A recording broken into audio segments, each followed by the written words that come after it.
हरे कृष्णा सही भक्तों का स्वागत है आज की भगवत गीता क्लास में। पहले हम मंगलाचरण करते हैं। सॉरी। ओम अज्ञानतिमिरान्धस्य ज्ञानञ्जनशलाकया चक्षुरुन्मीलितं येन तस्मै श्रीगुरुवे नमः। श्रीचैतन्यमनोभीष्टं स्थापितं येन भूतले स्वयं रूपमह्यं ददाति स्वपदम्। वन्देऽहं श्रीगुरो श्रीयुतापदकमलं श्रीगुरून् वैष्णवांश श्रीरूपं साग्रजातं सहगणरघुनाथान्वितं तं सजीवं साधुवेतं सावधूतं परिजनसहितं कृष्णचैतन्यदेवं श्रीराधा कृष्णपादान् सहगणललिता श्रीविशाखान्विशाञ्च। हे कृष्ण करुणा सिंधु दीनबंधो जगतपते गोपेश गोपिका कांता राधा कांता नमस्तुते। तप्त कांचन गौरांगी राधे वृंदावनेश्वरी वृषभानुसुते देवी प्रणमामि हरिप्रिये। वाञ्छाकल्पतरुभ्यश्च कृपा सिन्धुभ्य एव च पतितानां पावनेभ्यो वैष्णवेभ्यो नमो नमः। जय श्री कृष्णा चैतन्य प्रभु नित्यानंद श्री अद्वैत गदाधर श्रीवासादि गौर भक्त वृंदा। हरे कृष्णा कृष्णा कृष्णा हरे हरे हरे राम राम राम हरे हरे। रामाय रामभद्राय रामचंद्राय वेदसे रघुनाथाय नाथाय सीताय पते नमः। नमो विष्णुपादाय कृष्णपृष्ठाय भूतले श्रीमते भक्तिवेदांत स्वामिने इति नामिने। नमस्ते सारस्वते देवे गौरवाणी प्रचारिणे निर्विशेषा शून्यवादी पश्चात देशतारिणे। हरे कृष्णा। सभी भक्तों का स्वागत है आज की भगवत गीता क्लास में और हम पढ़ेंगे श्लोक क्रमांक 18, सॉरी, अध्याय 18 और श्लोक क्रमांक 58 से। तो 57 में चर्चा ये चल रही थी, 57 में, कि सभी कर्मों को करते हुए मुझ में लगाओ। चित्त लगाना मतलब कि हमेशा मेरा चिंतन करते रहो। चित्त है ना, जो चित्त मतलब जो अपन सोचते हैं ना अंदर ही अंदर, वो चित्त भगवान में लगा रहे और चित्त मेरे में रखो। और क्या सोच के रखो, भावना क्या रखो, मैं कृष्ण का दास हूँ, कृष्ण मेरे स्वामी हैं और मुझे कृष्ण की सेवा करनी है ताकि कृष्ण मुझसे प्रसन्न हो। ये भावना होनी चाहिए। अगर कोई बोले कि अच्छा, कोई कहे, प्रश्न करे कि आप में चित्र फायदा क्या, हम आप में चित्र रख रहे हैं तो उसमें हमें क्या मिलेगा, क्या फायदा उस चित्र से, तो वो चीज हमें समझनी है। ठीक है। तो वो आज के श्लोक में भगवान बताएंगे कि क्या फायदा है। और ये जो श्लोक है, ये श्लोक बहुत अच्छा है, सुंदर श्लोक है, क्योंकि भगवान जो भी हमारी समस्या है ना, उस समस्या का समाधान बता रहे हैं इस श्लोक में। यानी सारी समस्याओं का एक सूत्र, सारी समस्या को सिर्फ एक सूत्र, क्या, ये श्लोक। ठीक है। इसलिए श्लोक बहुत अच्छा है, श्लोक याद कर लेना चाहिए, क्योंकि 18 अध्याय में सभी श्लोक लगभग अच्छे हैं। वैसे तो पूरे 7 श्लोक अच्छे हैं, लेकिन बहुत प्यारा श्लोक है, क्योंकि इसमें सारी चीजें बताई गई हैं कि कैसे तुम जो व्यवधान है, जो कठिनाई है, परेशानियां, उनसे कैसे, उनसे विजय पा सकते हो उन पे। ठीक है। कैसे मतलब समाधान कैसे मिलेगा, समस्याओं से आप कैसे बाहर निकल सकते हैं। तो हम इस श्लोक का उच्चारण करेंगे। मच्चित्तः सर्व दुर्गाणि मत्प्रसादात् तरस्यसि अथ चेत्त्वम् अहंकारा न श्रोष्यसि विनश्यसि। मच्चित्तः सर्व दुर्गाणि मत्प्रसादात् तरस्यसि अथ चेत्त्वम् अहंकारा न श्रोष्यसि विनश्यसि। मच्चित्तः सर्व दुर्गाणि। दुर्ग, दुर्ग क्या होता है, दुर्ग का मतलब जेल या किला या जिला या फिर कठिनाइयां, ये सब होता है दुर्ग का मतलब। ठीक है। और दुर्ग ये है। और मत्ता मतलब चित, अपना मतलब मच्चिता, मच्चिता मतलब मत्ता मतलब चेतना ना, मत, मेरी चेतना, मतलब मेरी चेतना।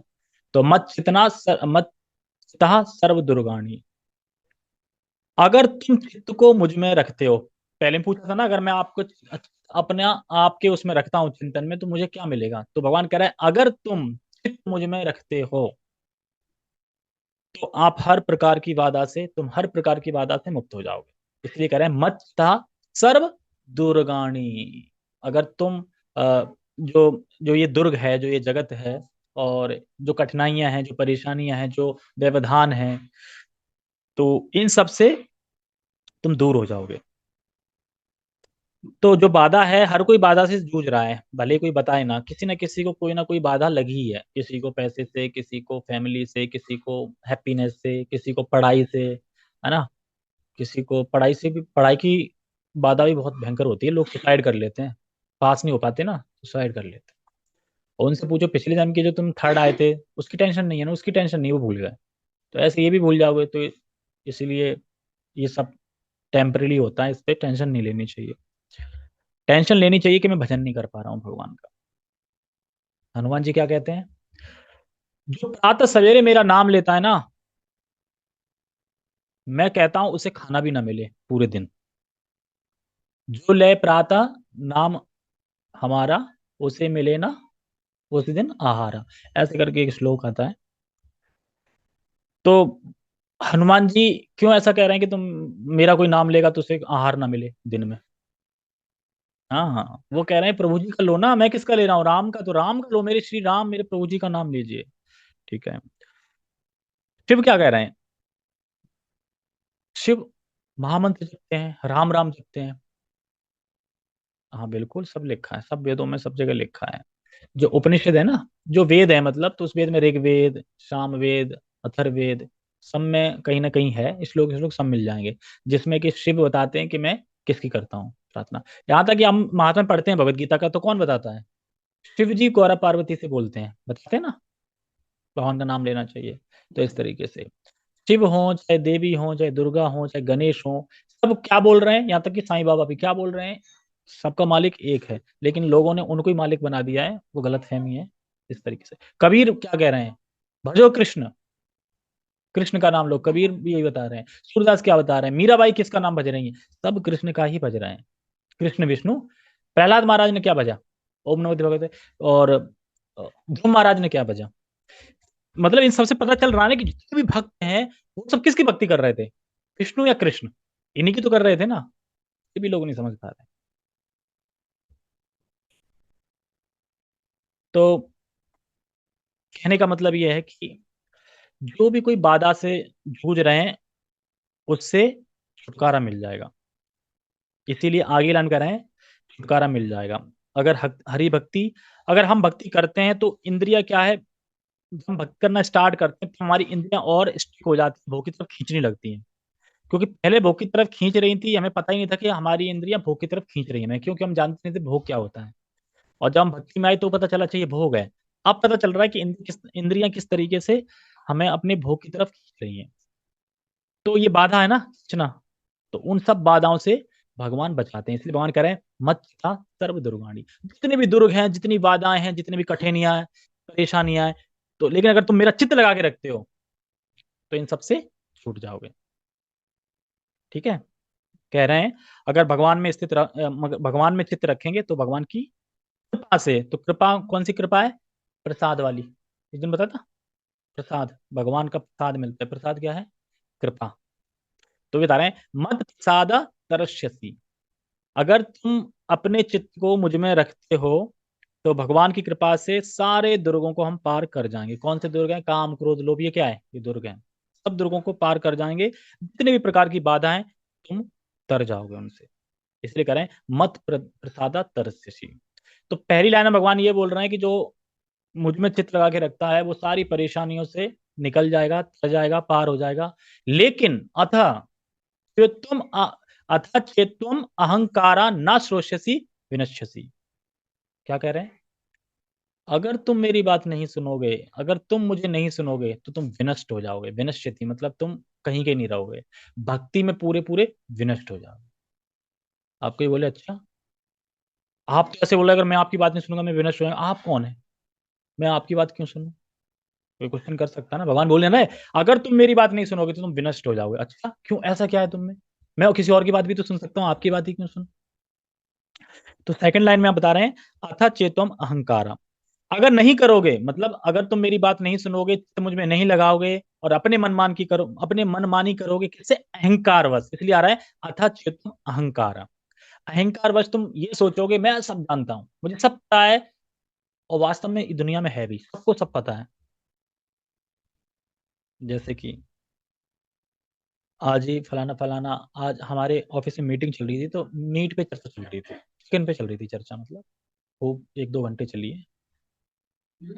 हाँ, क्योंकि कल वो है ना शिवरात्रि, तो कौन खाएगा शिवरात्रि चिकन, उसके ऊपर चल रही है। असुर है मेरे कंपनी में, एक से एक बड़े से बड़े, कह रहे देखो खाओ तो हमेशा खाओ, कोई भी त्योहार हो, कुछ भी हो, दिवाली वाली खाओ, नहीं तो मत खाओ, ये लिखा है शास्त्र में। मैंने कौन से शास्त्र में लिखा है, कहाँ से पढ़ते हैं ये लोग, कौन सा शास्त्र है इनका? मैं मन, क्योंकि मैं बोलता नहीं, मैं मन में सोच रहा कि कौन से शास्त्र में लिखा है कि खाओ तो हमेशा खाओ, छोड़ दो तो हमेशा छोड़ दो, कहाँ लिखा है? तो वही है कि लोग अपने अहंकार के द्वारा कुछ भी यम नियम बना लेते हैं, ठीक है, और सोचते हैं भगवान से सुनने की क्या जरूरत है, तो भगवान कह रहे हैं तुम विनष्ट हो जाओगे। तो ये श्लोक उनको दिखाना चाहिए, बोलते ना अरे हमें सब पता है, हम ऐसे करना है वैसे करना है, कहा भगवान क्या कह रहे हैं, मुझसे सुनो, अगर नहीं सुनोगे तो विनाश हो जाओगे, विनष्ट हो जाओगे, नहीं सुनोगे तो। इसीलिए इस श्लोक पे बोला गया, बहुत खूबसूरत श्लोक है। अगर नहीं करोगे तो अहंकार में कि मैं बहुत जानने वाला हूँ, मुझे जानने की क्या जरूरत है, मैं कृष्ण को क्यों मानूं, मैं कृष्ण से क्यों सुनूं, कृष्ण जो बोल रहे हैं वही सच है क्या, अहंकार बस अगर ऐसे सोचते हैं।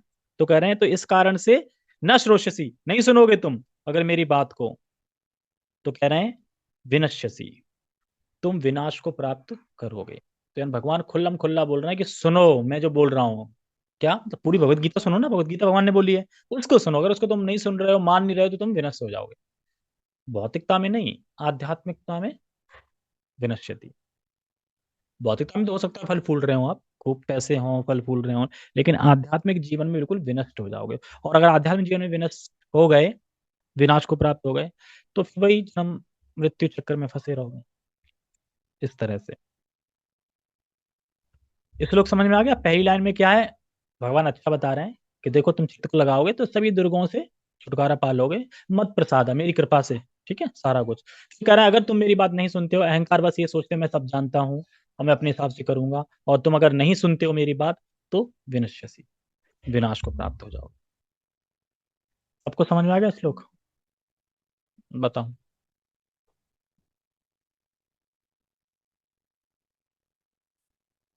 तो ये सभी दुर्गुणों हाँ, छुटकारा पा लोगे, ठीक है, कृपा, हाँ, तर जाओगे, तरस्यसी, ठीक है।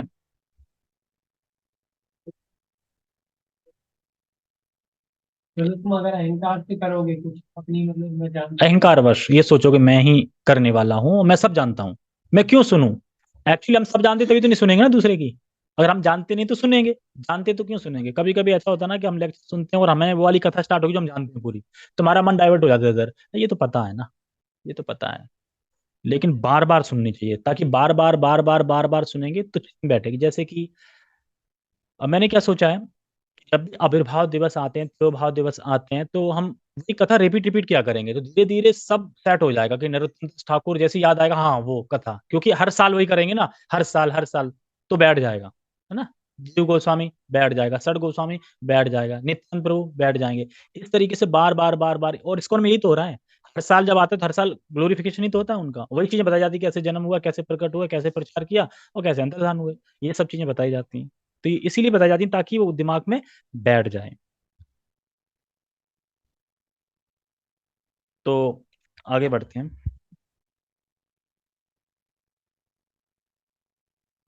टेक्स्ट, अनुवाद।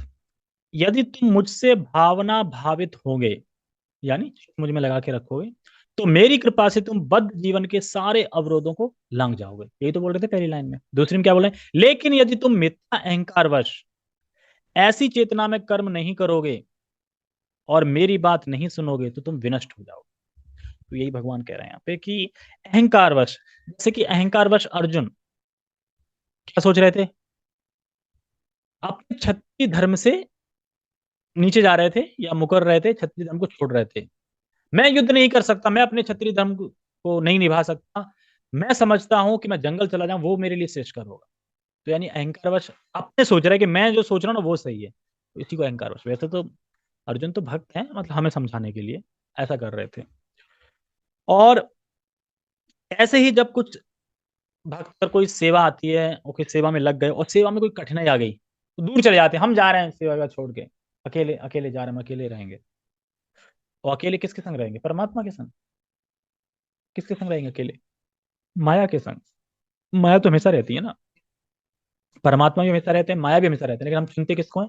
माया देवी को। परमात्मा को हम नहीं चुनते।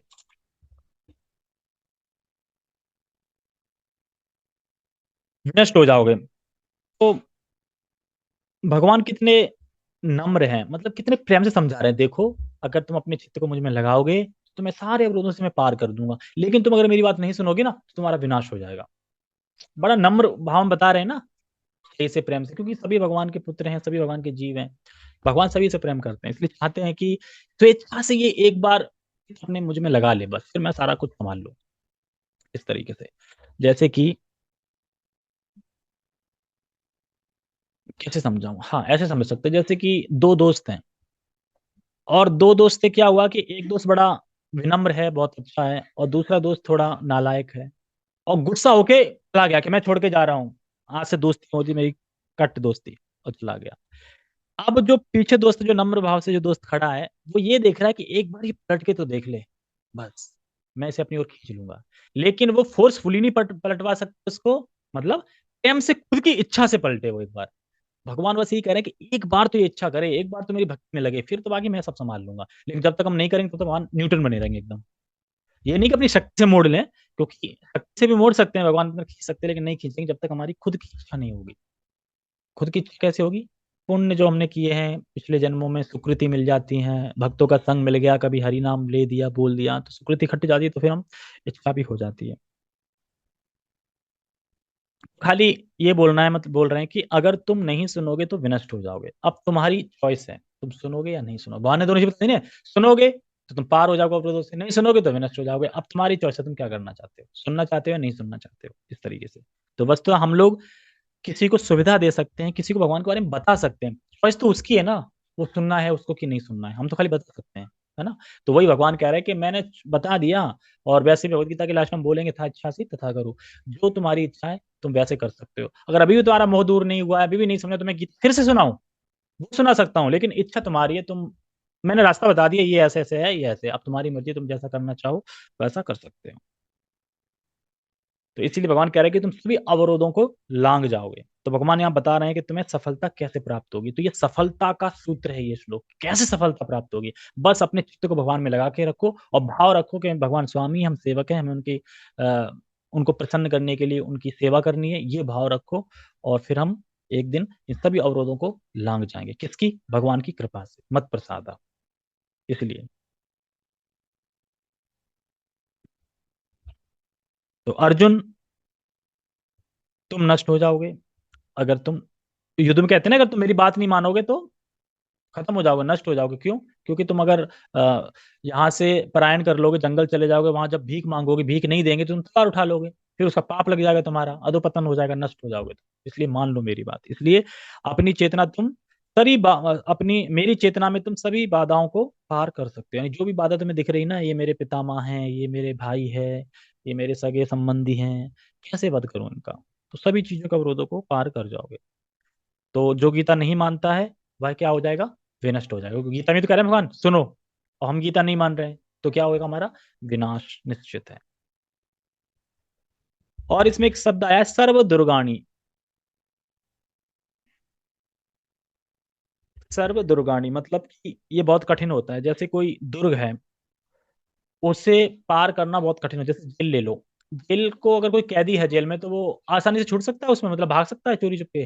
सिपाही होते हैं, बहुत सारा कुछ होते हैं, तो बड़ा कठिन होता है दुर्ग को पार कर पाना।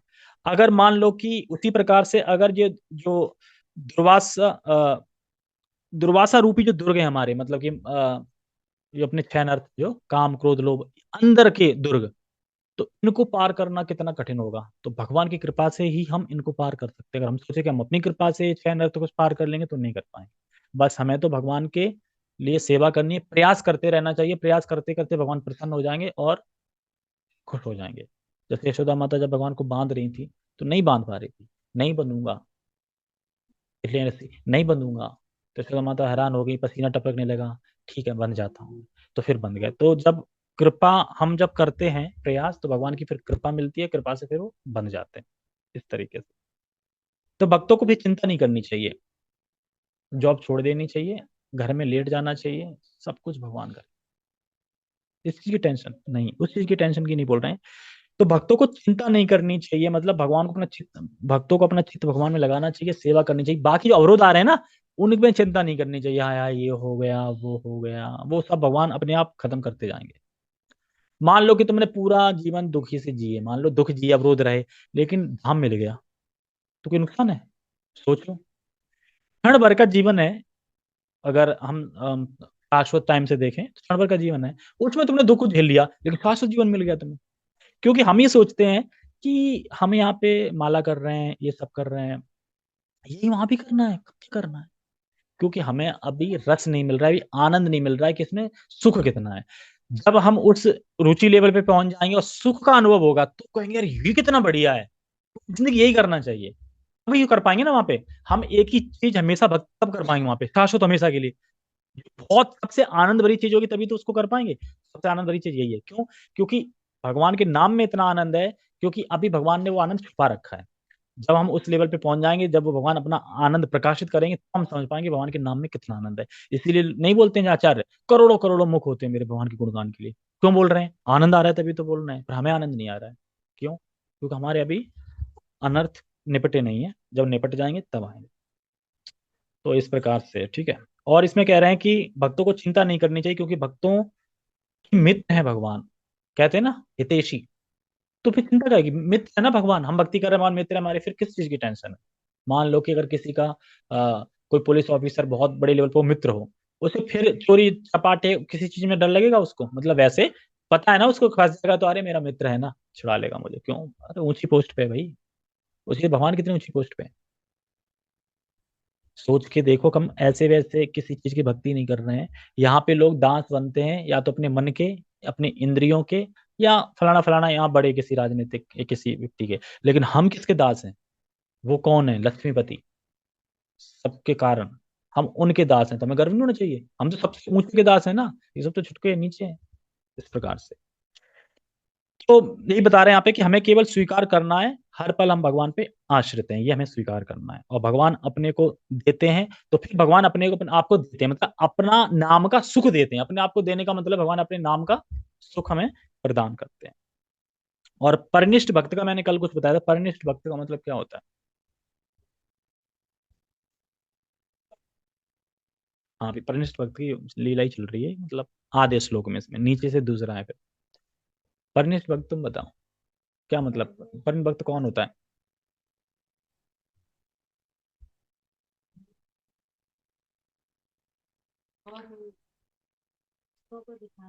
अच्छा, वर्णाश्रम के नियमों का पालन करता है, उतना ही करता है, ज्यादा नहीं करता है, उतना ही करता है जितना ठीक है, मतलब उतना ही। लेकिन मुख्य कार्य उसका भगवान की भक्ति होता है, भगवान की सेवा होता है, परनिष्ठ। और सनिष्ठ क्या करता है? भक्ति भी है, लेकिन अभी श्रद्धा किसमें है? जो वर्णाश्रम के है ना, श्रद्धा, यानी हम लोग सनिष्ठ। और एक कनिष्ठ भी होता है, कनिष्ठ कौन है? सनिष्ठ, परिनिष्ठ, कनिष्ठ, कनिष्ठ और नीचे होता है शायद, जो भी नया नया बिल्कुल वो। और निरपेक्ष मतलब जो भक्ति में लगा है, जैसे सन्यासी, ब्रह्मचारी, ऐसे करके, इस तरीके से।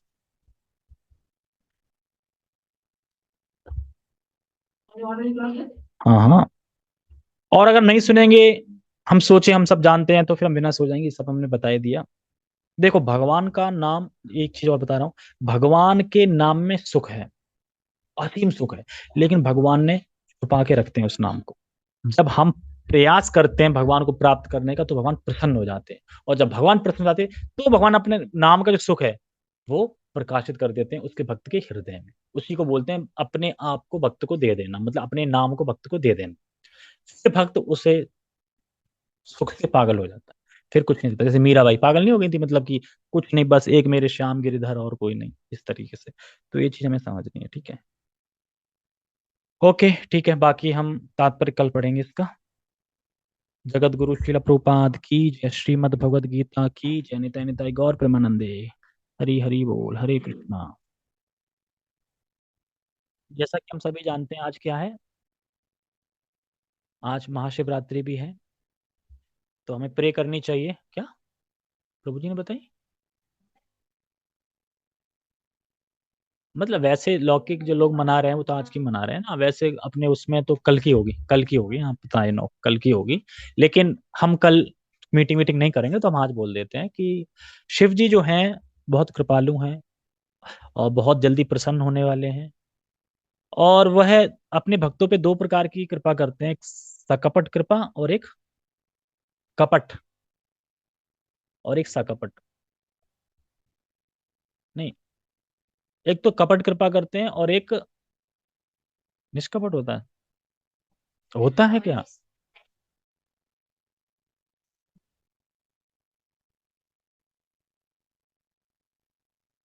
नहीं, कपट मतलब होता है कि जो कोई भौतिक लालसा से जाते हैं ना, उन्हें भौतिक वस्तुएं प्रदान कर देते हैं। अब मुझे एग्जैक्ट वर्ड याद नहीं आ रहा, लेकिन कपट है एक, और निष्कपट अब मुझे बिल्कुल याद नहीं आ रहा, लेकिन दो प्रकार के मैं हिंदी में बता देता हूँ, शब्द याद नहीं आ रहा है। एक वो जो उनसे कुछ ना कुछ वर मांगना चाहते हैं, सोमवार उपवास, है ना? क्यों? क्योंकि हमें कुछ चाहिए। तो भगवान शिव इतने भोले, उन पे कृपा तो करते हैं पर अपनी कपट कृपा करते हैं। कपट मतलब कि तुम दूर हो जाओ भगवान से, है ना? लेके क्या मांगना है, चाहिए, ओके ले जाओ, दूर हो जाओ। लेकिन अगर कोई सोमवार का फास्ट रख रहा है इसलिए कि हे शिव, आप तो भगवान के कितने प्रेमी हो, कितने भक्त हो, आप भगवान की लीला में जाने के लिए गोपी तक बन गए, है ना? साड़ी भी पहन लिया आपने, है ना? तो कितने निष्ठुर भक्त हैं आप तो कृपया करके हमें भी थोड़ी भक्ति प्रदान करें उनके लिए। तो उन पे सकपट कृपा करते हैं। अब मुझे पता नहीं, वर्ड सकपट ही आ रहा है बार बार।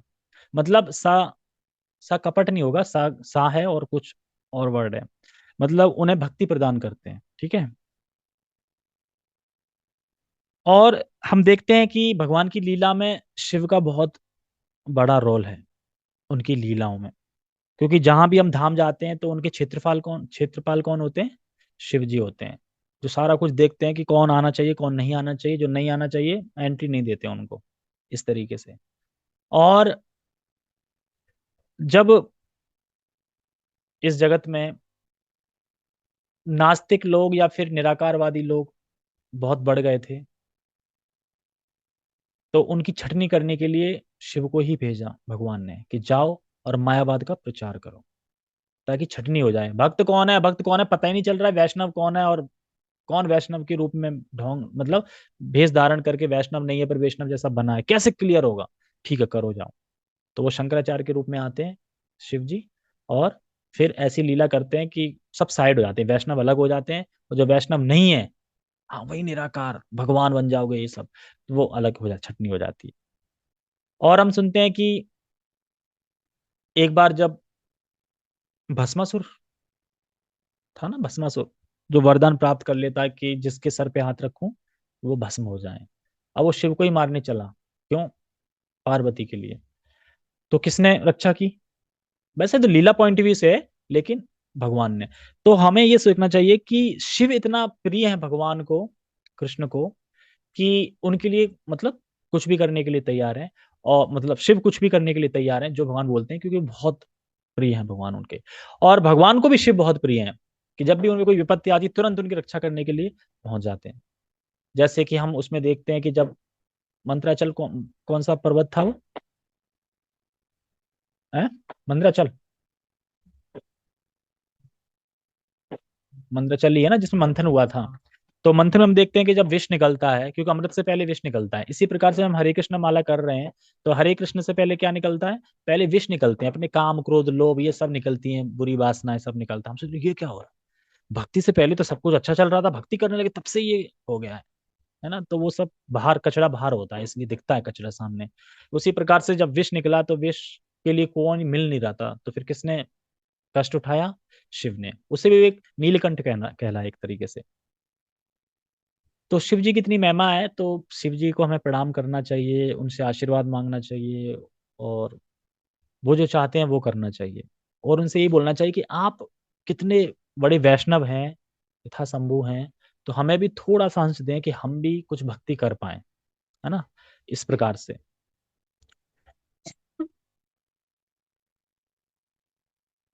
और बाकी कुछ भौतिक नहीं मांगना चाहिए, दे देंगे, पर भौतिक मांगने का मतलब है कि वो खुद हिट करते हैं, अरे क्या मांग रहा है ये, अरे अच्छी चीज तो वो है हरि राम कृष्ण, ये है, ये ना मांग के क्या मांग रहा है, ये गाड़ी दिला दो, ये दिला दो, पत्नी दिला दो, ये दिला दो, वो दिला दो, है ना, ये सब मांग रहा है। तो वो दे देते हैं, लेकिन ये कपट कृपा होती है। तो इसलिए शिव जी जो हैं, इसलिए जो शिव जी जो हैं, तो शिव जी महान वैष्णव हैं, वैष्णवों में वैष्णव हैं। और तो हमें उनसे कृपा की याचना करनी चाहिए कि हमें भी कृष्ण भक्ति मिले, ठीक है ना। ओके, हरे कृष्णा। तो हम अपने श्लोक पे बढ़ते हैं। श्लोक क्रमांक 58, अध्याय 18। और इसको हमने पढ़ लिया था, हमें सिर्फ तात्पर्य डिस्कस करना है खाली। तो एक बार हम इस श्लोक का उच्चारण करेंगे। मच्चिता सर्व दुर्गाणि मत प्रसादात रश्यसि अथ चेत्वम अहंकारा न श्रोष्यसि विनश्यसि। क्या मतलब है, बताओ, कोई बताएगा। क्या सोचा, कल धाम जा रहे हैं तो कोई क्वेश्चन नहीं किया जाएगा। क्या मतलब है, कल ही तो खूब खूब समझाया था, तुम कह रहे समझ में आ गया, हम बताओ क्या है। हम्म। हाँ हाँ, कर लूंगा, मजा आता है सब कुछ, हाँ वो विनष्ट विनष्ट हो जाएगा, नहीं मेरी नहीं सुनेगा, अगर तुम मेरी नहीं सुनोगे तो विनष्ट हो जाओगे। तो ये बोल रहे हैं मत चिता, मतलब जिन लोगों ने चित्त मुझ में लगा रखा है पिछले श्लोक से, वो सभी दुर्गों को पार कर जाते हैं। कैसे, मेरी कृपा से, मत प्रसाद तरससी, तर जाते हैं मेरी कृपा से। अगर तुम, लेकिन तुम मेरी बात को नहीं सुनोगे, मेरी बात को नहीं मानोगे, अपने अहंकारवश, और ये समझोगे मैं सब जानता हूं और मैं कर लूंगा, तो तुम्हारा विनाश हो जाएगा। ठीक है। यदि तुम मुझसे भावना भावित होंगे तो मेरी कृपा से तुम बद्ध जीवन के सारे अवरोधों को लांघ जाओगे। लेकिन यदि तुम मिथ्या अहंकार वश ऐसी चेतना में कर्म नहीं करोगे और मेरी बात नहीं सुनोगे तो तुम विनष्ट हो जाओगे। और जो भी जूम पे हैं उनके लिए न्यूज़ है कि कल से क्लास नहीं होगी, क्लास सीधा संडे को होगी। संडे मतलब ये संडे नहीं, अगले वाला संडे। और क्लास का डिस्कशन होगा मायापुर के ऊपर, ठीक है, क्योंकि हम मायापुर से आएंगे तो वहां के बारे में आपको बताएंगे कि वहां हमने कितने आनंद लूटे, ठीक है, और कितनी तकलीफें झेली वो भी बताएंगे, जिससे आप लोग कभी ना जाओ। और आनंद बताएंगे जिससे आप लोग सोचो यार जाना चाहिए भक्तों के संग। तो अगर भक्तों संग जाना चाहते हैं तो इस्कॉन दिल्ली में जुड़िए, आइए, और इसलिए प्रभु जी के थोड़ा निकट आइए, थोड़ा विश्वास दिलाइए, तो आपका नंबर भी आ सकता है चलने के लिए। मतलब थोड़ा चलने को चलने को तो वैसे भी ले जा सकता हूँ मैं, लेकिन थोड़ा मतलब और एक दो बार मिल लो, जा सकते हो।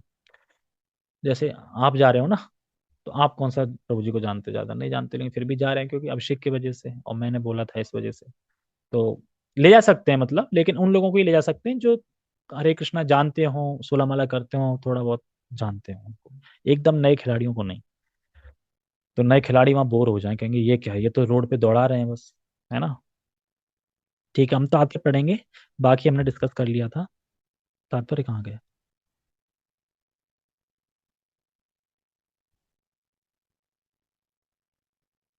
हाँ ठीक है, मिल गया तात्पर्य।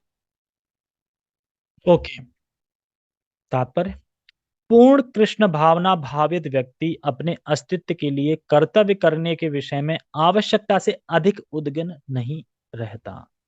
क्या बोल रहे हैं, आवश्यकता से अधिक उद्विग्न, उद्विग्न मतलब समझते हैं ना, टेंशन में नहीं रहता। जैसे कि डॉक्टर हूं, तो अगर मैं विदेश जाऊं, तो ये क्या, मतलब कि अगर मैं विदेश जाऊं, विदेश जाने का अगर मैं प्रयास कर रहा हूँ, मान लो मैं डॉक्टर हूं, मैं सोच रहा हूँ अगर मैं विदेश चला जाऊं, मैं वहां जाके कमाऊं, या फिर मैं कोई और हूँ और मैं कुछ वहां पे बिजनेस करना चाहता हूँ, या फिर कोई अच्छी नौकरी मिल जाए, मैं उसका प्रयास में लगा हुआ हूँ, तो क्या यह प्रयास मोह है। यस, ठीक है। और अगर क्या मैं घर में ही सामान्य जीवन जीऊं, तो ये भी यस है, ये भी सही है। तो दिक्कत ये है कि हम सोचते हैं कि हमारे पास बहुत टाइम है, मैं कुछ विदेश जा जाऊं, विदेश चला जाऊं, मैं वहां पे कुछ बिजनेस कर लूं, यहाँ पे कुछ कर लूं, मतलब आवश्यकता से अधिक उद्विग्न होना, मतलब आवश्यकता है उतना मिल रहा है लेकिन उसके बाद भी कुछ करना चाहते हैं, और है ना, कुछ करना चाहते हैं, कुछ बनना चाहते हैं। तो ये सब मोह के कारण ही है। और क्यों करना चाहते हैं? क्योंकि हम सोचते हैं भी तो बहुत टाइम है हमारे पास, बहुत टाइम है। क्या टाइम है? हमें लगता है कि 1 साल काफी टाइम बाद बीतता है, आता है, लेकिन अब ये याद करो कि हम एक टाइम पे गांव में रहते थे, और वो समय से आज समय एक गैप लगा के देखो कि कैसा लग रहा है, अभी निकला है। ऐसा नहीं लगता कभी कभी कि अभी तो कितनी जल्दी एकदम यहाँ आ गए एकदम, और यहाँ से धीरे धीरे बीतता जा रहा है। और अब तो 1 साल पता नहीं चलते, सही नई साल शुरू हुई और मार्च आ गई, है ना, 3 महीने फिनिश थोड़ी देर में। तो इस प्रकार से जितने जल्दी हम बड़े बड़े होते जाएंगे उतने जल्दी साल छोटी लगती जाएंगी। तो समय बिल्कुल नहीं है, समय तो बिल्कुल छोटा है। उसमें भी कोई सोचे मुझे ये करना है, मुझे वो करना है, तो सब मोह के कारण है। यही यहाँ पे बता रहे हैं कि आवश्यकता से अधिक उद्गिन नहीं होता है। तो ये प्रभुपाद जी यहाँ बोल रहे हैं कि मुख्य उद्देश्य क्या है, कि वह धाम प्राप्ति में अपना समय अधिक से अधिक लगाए। ये मुख्य उद्देश्य है ना, समय ही तो मिला है ना, हमें सबको बराबर समय मिला 24 घंटे। लेकिन जो भक्त है वो क्या चाहता है, क्या मतलब सोचता है कि वह अधिक से अधिक भक्ति में समय लगा सके, मतलब अपने समय को भक्ति में यूटिलाइज कर सके। और एक जो भोगी है वो क्या सोचता है कि मैं और कैसे आवश्यकता से अधिक और कैसे कमा लूं। यूज नहीं करना है, घर में दिखना चाहिए वो चीज बस। यूज कौन करता जाता है ना, एक बार लेके रख दो, 2-3 दिन का शौक, फिर उसके बाद रखी रहती है बस, फिर तो यूज कहाँ होता है। बहुत सारी चीजें होती हैं जो फालतू में रखी रहती हैं बस। इसी तरीके से कि मैं भक्ति करके अधिक से अधिक, और मतलब अपने समय को भक्ति करने में अधिक से अधिक लगा सकूं, और बाकी जो स्वप्निक क्रियाएं हैं उनमें अपने समय को बर्बाद ना करूं। स्वप्निक क्रियाएं मतलब, देखो भक्ति वो शाश्वत है, भक्ति हम करेंगे तो एज इट इज उसका फल मिलेगा, और एज इट इज हम वहां भी करेंगे। बाकी क्रियाएं तो स्वप्न तुल है ना, स्वप्न से जगने के बाद बाकी क्रियाओं को क्या मतलब है? कोई मतलब नहीं है। जो तुम्हारे लिए रो रहा होगा ना, तुम कहोगे अरे ये फालतू में रो रहा है मैं हूं ही नहीं इसकी कोई। जो खड़ा होगा सोच रहा होगा वो सोचेगा ना। इस तरीके से तो यही होता है, स्वप्न है बिल्कुल एक तरीके से। स्वप्न टूटेगा तो कभी हम सोते हैं, स्वप्न टूटता तो अरे यार सपना देख रहा था, मैं कहाँ राजकुमार बन गया था, ये सब सपना देख रहा था, अच्छा रहा, टूट गया। ऐसे ही जब मृत्यु होगी तब सामने दिखेगा, अरे ये तो पूरा सपन तुल है, ओ हो पूरा समय खराब कर दिया। ये है। ये अभी समझ में नहीं आएगा, जब आंख खुलेगी ना, यहाँ मुछेगी आंख, वहां खुलेगी आंख, तब पता चलेगा। और कहाँ खुलेगी? तुम्हारे सामने ही खुलेगी, और तुम देख रहे होंगे सब कुछ, तुम और किसी कोई तुम्हें सुन नहीं पाएगा, और सब रो रहे होंगे। अब ये तो पता नहीं रो रहे होंगे उस टाइम पे हंस रहे होंगे, वो बात की बात है। लेकिन तुम देख पाओगे, और तब याद करोगे वास्तव में कृष्ण ही मेरे थे और कोई नहीं थे, और मैंने अपना ये जीवन बर्बाद कर। फिर प्रार्थना करोगे एक और एक मौका और एक मौका और, फिर मौका नहीं मिलेगा। फिर यमराज कहेंगे जो तुम्हारे कर्म है उसके हिसाब से अपना शरीर पाओ, फिर लग जाओ। और जैसे शरीर मिलेगा वैसे ही फिर भूल जाओगे सारा पीछे का, और फिर स्टार्ट, फिर खुश हो जाओगे। अगर बंदर के रूप में भी तो बंदर में भी खुश रहोगे, वाह क्या तुम मिल गए। जो जिस योनि में मिलोगे, भगवान ने ऐसा सेटिंग कर रखी है कि तुम जिस योनि में जाओगे तुम उसमें आनंद में रहोगे, उसी में। हमें लगता है ना सुअर कुत्ते ये कैसे, है ना, लेकिन वो अपने में आनंद में एकदम। जितना वो कहते हैं ना, थोड़ा गंदा सा है, कि जितना हमें मालपुआ खाने में अच्छा लगता है ना, उतना ही सुअर को मल खाने में अच्छा लगता है। दोनों बराबर है मतलब टेस्ट में। उसे मालपुआ दोगे तो नहीं सूंघेगा वो, मल अच्छा है उसके लिए, ताजा ताजा। इस प्रकार से। तो इसीलिए कह रहे हैं कि आवश्यक से अधिक उद्गम नहीं होना चाहिए। प्रभुपाद जी सीधी सी बात एकदम फॉर्मूला बोल रहे हैं, जितना है उतना समय भगवान की कृपा में लगाना चाहिए। आगे बढ़ते हैं। जो मूर्ख है, कौन मूर्ख है यहाँ पे? आज उठाओ, मूर्ख कौन है यहाँ पे? सब मूर्ख है, हम भी मूर्ख हैं, ठीक है। जो मूर्ख है वह समस्त चिंताओं से मुक्त कैसे रहे, इस बात को वह समझ नहीं सकता। मैं चिंताओं से कैसे मुक्त हो सकूं, वो समझ नहीं पाते, क्यों? मूर्ख है ना। अपनी चिंता तो छोड़ो, अभी आने वाला भी नहीं है उसकी चिंता करने लगता है। अरे वो पोता, उसकी शादी कैसे होगी, पोते का कैरियर कैसे बचेगा, वो कैसे कमाएगा, कैसे खाएगा, जैसे तुम्हें खिलाने वाले हो ना आके। अपनी टेंशन तो छोड़ो, पोते की टेंशन हो गई बताओ। तो दुनिया भर की टेंशन ले लेते हैं इस तरीके से। लेकिन जो व्यक्ति कृष्ण भावनामृत में कर्म करता है, भगवान कृष्ण उसके घनिष्ठ मित्र बन जाते हैं। अब बताओ, सबसे बेस्ट फ्रेंड कौन है? कृष्णा। घनिष्ठ मित्र बन जाते हैं। वे सदैव अपने मित्र की सुविधा का ध्यान रखते हैं, कि तुम्हें क्या चाहिए, पानी चाहिए, तुम्हें घर चाहिए, क्या चाहिए, सब सुविधाओं का ख्याल रखते हैं। और जो मित्र 24 घंटे उन्हें प्रसन्न करने के लिए निष्ठापूर्वक कार्य में लगा रहता है, वे उसको आत्मदान कर देते हैं, यानी अपने आप को दे देते हैं। जैसे कि भगवान हमें सदैव सुविधा प्रदान करते हैं। कौन सी सुविधा? जो भक्ति में आगे बढ़ सको, वो सुविधाएं प्रदान करते जाते हैं, ठीक है। और जब हम निष्ठापूर्वक उनकी सेवा करते हैं, उन्हें प्रसन्न करते हैं, तो भगवान अपने आप को देते हैं। अब सोचो, जिसके पास भगवान मिल जाए, जिसको उससे बड़ा कोई हो सकता है क्या? इस तरीके से। अतः किसी को देहात्म बुद्धि के मिथ्या अहंकार में नहीं बह जाना चाहिए। मतलब कि हमें, जैसे कि दीपदान उत्सव हुआ, या फिर और भी आविर्भाव दिवस आते हैं, ठीक है। और 16 माला हो गई, 4 नियम का पालन हो गया, और जो भी सारे जो भी रूल्स रेगुलेशन है इस्कॉन के, वो सब। तो अपने आप को अगर हम देहात बुद्धि की मिथ्या अहंकार में, ऐसा नहीं है कि अब हम अ, उन चीज़ों को बह जाएँ उन चीज़ों में, बह नहीं जाना चाहिए। बहने का मतलब ये है कि अब लड़की की शादी आ गई है, तो अब 1 महीने 16 माला नहीं हो पाएगी, काम में लग गए ना। या लड़का की शादी आ गई है, तो माला-वाला बंद हो गई हैं। इसको बोलते हैं मिथ्या अहंकार में बह जाना। मिथ्या क्यों बोल रहे हैं? सच ये सब झूठ है, सच वही है। अपना कर्तव्य करो, लेकिन 16 माला कर्तव्य पहला है तुम्हारा। जब प्रभुपाद जी जब वापस लंदन आए थे, तो उन्हें बहुत सारी गलतियां दिख रही थी भक्तों में। एक बार लंदन के भक्तों ने क्या किया था, लंदन में या फिर किसी और जगह पे प्रभुपाद का जो व्यासासन होता है, उस पे किसी और को बिठा के लेक्चर दिलवा दिया। और ये लेटर में लिख रहा है, प्रभुपाद जी कह रहे हैं, ये कैसे होने दिया आपने? आपको पता है ना कि व्यास का मतलब है व्यास का प्रतिनिधि, वेद व्यास का प्रतिनिधि, जिसे सत्य से कृष्ण को जानना चाहिए, आना चाहिए, तो जो प्रतिनिधित्व करता हो, मतलब जो प्रामाणिक हो वही। और उसका ना कोई प्रामाणिक है ना कुछ है, उसको बिठा रहे हैं, आप कैसे कर सकते हैं? एक गलती। दूसरा गलती की, जब भागवतम का प्रकाशन हो रहा था, तो उसमें उनका नाम आधा लिखा, पूरा नाम नहीं लिखा। एसी भक्ति वेदांत बस इतना लिखा। कह रहे ये कैसे कर दिया तुमने? एक कोई भक्त कुछ काम कर रहा था, तो उनकी फोटो थी उनके प्रभुपाद जी के गुरु की, वो उल्टी रख दी। इस तरीके का वो देख रहे थे। और उन्होंने एक बार क्लास में पूछा कि नंदरानी, क्या तुम 16 माला करती हो? स्वामी जी मैं प्रयास करती हूँ। "अच्छा, तो वो कह रहे हैं बताओ, 16 माला नहीं कर रहे हैं, तो मतलब ये गलतियां दिखी बहुत सारी। तो प्रोपा ने बोला क्यों? हालांकि उन्होंने बताया नहीं, पर बस में लिखा है, क्योंकि उनके जो अथॉरिटी थी ना, जो जिनसे अथॉरिटी अथॉरिटी लेती थी वो, उन्होंने बोला था कि आप जो सेवा कर रही ना, तो सेवा कर रहे हैं, तो फिर 16 माला करने की जरूरत नहीं। कह रहे नंदरानी, आप 16 माला नहीं कर रही, तो आपके अनुगत जो भी माता जी होंगी ना, वो भी 16 माला नहीं करेंगे। लेकिन मेरा पहला इंस्ट्रक्शन क्या है? 16 माला। तो 16 माला करनी चाहिए। 16 माला तो करनी करनी, चाहे कुछ भी हो जाए। अभी जब मैं गया था ग्वालियर, मैं अपनी बता रहा हूँ, तो मेरा एक कर्तव्य यही था कि 16 माला हो जाए पूरी बस।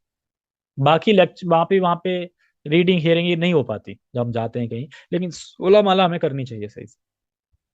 तो सुबह ही जगो, नहाने की जरूरत नहीं है, सुबह जगते ही मुंह धो और बैठ जाओ। 16 माला करके ही खड़े हो, संकल्प लेके बैठ जाओ। और उसके बाद फिर नहाओ धो, जो करना है करो। उसके बाद भले ही तुम पूरे दिन कृष्णा कॉन्शियस ना रहो, लेकिन बीच में एक लेक्चर जरूर सुन सकते हो, शाम को या सुबह के टाइम पे भागवतम का। बस बाकी 16 माला पे ध्यान रखो, ये 16 माला हमारी टूटनी नहीं चाहिए, क्योंकि प्रगति इसी से होनी है 99%। तो इसीलिए मैं देहात बुद्धि के मिथ्या अहंकार में बह नहीं जाना चाहिए। मेरी लड़की है, मेरा पुत्र है, मेरा ये है, मेरा सगा है, फूफा है, फाफी है ना। इनका काम मैं नहीं जाऊंगी तो इनका काम कैसे होगा? क्या जी तो रोड पे आ जाएंगे ना, कैसे होगा? मुझे तो जाना पड़ेगा ना, इस वजह से, है ना। लेकिन 16 माला हुए ना हुए, वो छोड़ो, 16 माला क्या, वो तो अभी थोड़ी, वो थोड़ी ले लिया हमने अभी, दीक्षा थोड़ी हो गई हमारी। मान लो अभी से अगर तुम ऐसे ब्रेक कर रहे हो, तो दीक्षा हो जाएगी तब ब्रेक नहीं करोगे? दीक्षा क्यों 2 साल बोला जाता है कि 16 माला का नियमित रूप से जाप करो तब दीक्षा मिले? क्यों? क्योंकि तुम्हें बनाया जा रहा है उस काबिल की, ताकि आगे करके ब्रेक ना करो कभी 16 माला। एक भक्त कौन से थे, जिन्होंने 16 माला कर करके इकट्ठा कितना कर, 300 माला इकट्ठा करी, फिर वृंदावन में जाके 24 घंटे लगे थे, हरे कृष्ण कृष्ण कृष्ण हरे हरे, पूरा कोटा कर रहे थे। तो इस प्रकार से नहीं करना चाहिए। ठीक है, आगे बढ़ते हैं। उसे झूठे ही यह नहीं सोचना चाहिए कि वह प्रकृति के नियमों से स्वतंत्र है या कर्म करने के लिए मुक्त है। यानी बता ना कि अगर तुम मेरी नहीं सुनोगे, अहंकार वश अपने आप को कर्ता मानोगे, और अहंकार वश सोचोगे मैं सब जानता हूं, तो तुम्हारा क्या हो जाएगा? विनश्यति। वह पहले से कठोर भौतिक नियमों के अधीन है, लेकिन जैसे ही वह कृष्ण भावनावित होकर कर्म करता है तो वह भौतिक दुश्चिंताओं से मुक्त हो जाता है। मनुष्य को यह भली भांति जान लेना चाहिए कि जो कृष्ण भावनावित में सक्रिय नहीं है वह जन्म मृत्यु रूपी सागर के भवर में पड़कर अपना विनाश कर रहा है। सोचो, कितने ब्रह्मांड हैं? असंख्य कोटि।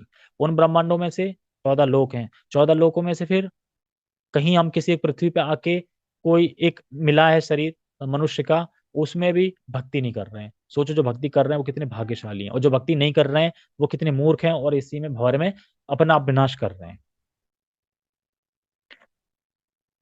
क्या? नहीं नहीं, ये एक ब्रह्मांड है अपना, उसमें 14 लोक है ना। ऐसे असंख्य ब्रह्मांड है जिनमें 14 लोक होंगे, और ज्यादा लोक हो सकते हैं, उसको पता नहीं। अलग अलग ब्रह्मा जी हैं ऐसे करके, अपने अपने ब्रह्मांड में 4 मुख्य ब्रह्मा जी हैं ऐसे करके। कोई भी बद्धजीव यह सही नहीं जानता कि क्या करना है और क्या नहीं करना है। बद्धजीव जानता है कि क्या करना चाहिए क्या नहीं करना चाहिए? सही नहीं जानता कोई भी। जो व्यक्ति कृष्ण भावन होकर कर्म अंत से करता है, वह कर्म करने के लिए मुक्त है, क्योंकि प्रत्येक किया हुआ कर्म कृष्ण द्वारा प्रेरित तथा गुरु द्वारा पुष्ट होता है। तो भगवान कह रहे हैं, देखो कोई जानता है नहीं इसे क्या करना चाहिए क्या नहीं चाहिए, इसलिए मुझसे सुनो। क्यों? क्योंकि मैं जानता हूँ सब कुछ, मैं भगवान हूँ, है ना। अहम सर्वस्य प्रभु, मैं भगवान हूँ। और ब्रह्मा जी भी कहते हैं, गोविंदम आदि पुरुषम तम भजामि। जो प्रथम जीव है वही तो बता सकते हैं पापा कौन है। कौन बताएगा पापा कौन है? जो बड़ा लड़का होगा वो। तो इस प्रकार से जो कृष्ण द्वारा प्रेरित है, जो कृष्ण ने बताया है वो, और उसको समझाता कौन है? गुरु। तो गुरु उसे पुष्ट करते हैं कि प्रैक्टिकल लाइफ में कैसे उतारे उस चीज को। फिर हम ऐसे आगे बढ़ते हैं। ठीक है। बोलने का तो बहुत कुछ था लेकिन समय का अभाव था। हरे कृष्णा। जगत गुरु श्रील प्रभुपाद की जय। श्रीमद भगवद गीता की जय। निताय निताय गौर प्रेमानंदे। हरे कृष्णा। ठीक है, किसी का कोई सवाल नहीं है? ओके। तो अब क्लास कब होगी? नेक्स्ट संडे, नेक्स्ट से नेक्स्ट संडे, ठीक है, यानी कितने तारीख? वैसे मैं मैसेज भी डाल दूंगा उस पर। बाकी पोस्ट वगैरह आती रहेंगी, कथाएं आती रहेंगी, ये सुनते रहना, ठीक है। कि जो टाइम है वो अपना टाइम बुक करके रखना, जैसे 8 से 8:30 सुनते हैं तो सुनना। अगर वहां देखो मौका मिला, अगर प्रोपा जी हम तो अगर करेंगे तो हम जूम पे मैं मैसेज डाल दूंगा तो आ सकते हैं जूम पे, लेकिन मुश्किल है, वहां नहीं मिलेगा टाइम, जहां तक है वहां तक, क्योंकि वहां टाइम मिलेगा, 1000 लोग होंगे, जाने कितने टेंट लगा होगा वहां, बैग ढूंढ रहे होंगे जाने कहाँ, है ना। बैग जमा हो जाएंगे रोज, और रोज फिर लेने जाने पड़ करेंगे, ऐसे करके होगा। बहुत वो है, ठीक है। हरे कृष्णा, बहुत बहुत धन्यवाद सभी का।